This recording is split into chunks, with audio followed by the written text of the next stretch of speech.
Hi. Again, I'm Celeste Kirby.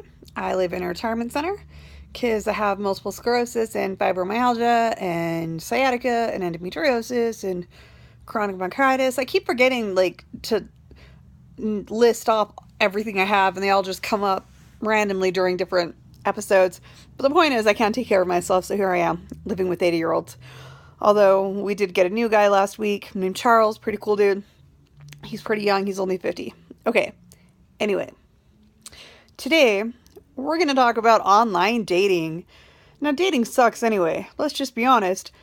But the stuff that guys say to me online, they would never just come up and say to me in the grocery store. Mainly because in person, you have to play the game. I remember once in college in the laundromat, there was this guy, really attractive guy, checking me out. I was checking him out. We were both clearly interested in each other. But I felt like he couldn't make the move without looking desperate, and I couldn't make the move without looking easy.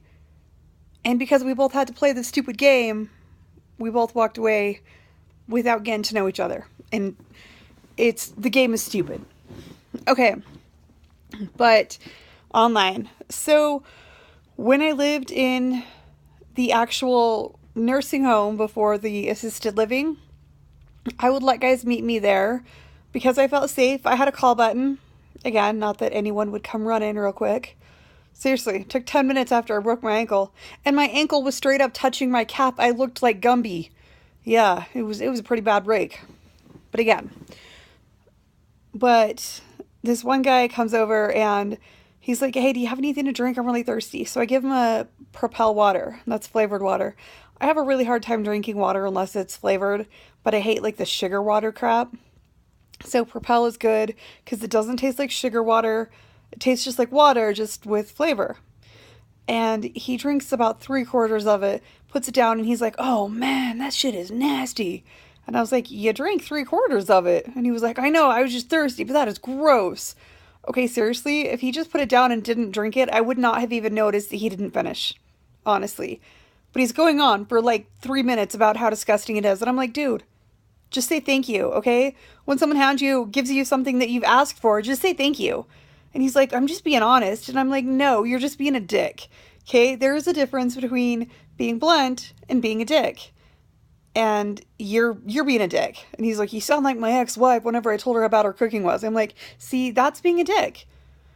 If you don't like somebody's cooking, you just say thank you until they ask, hey, how can I improve this?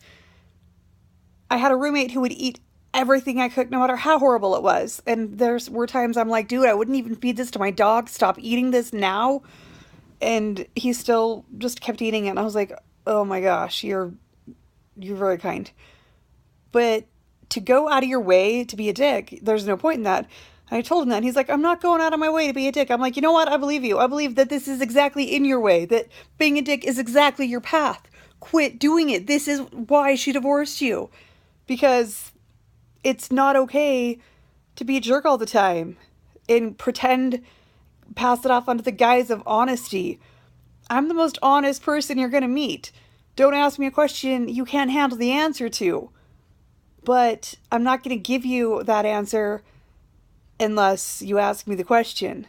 For example, the other day, Trucker comes out on the smoking patio.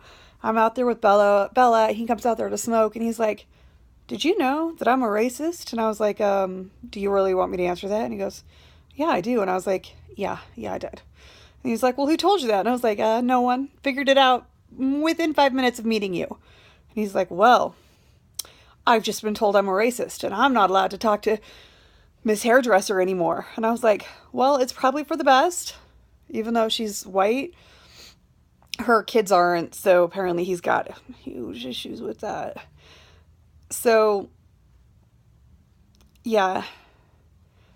And Jeff keeps like waiting for him to drop the N-word on Charles because he wants to drop him. And I'm like, hey, Jeff, Charles has been a black man on this planet for 50 years.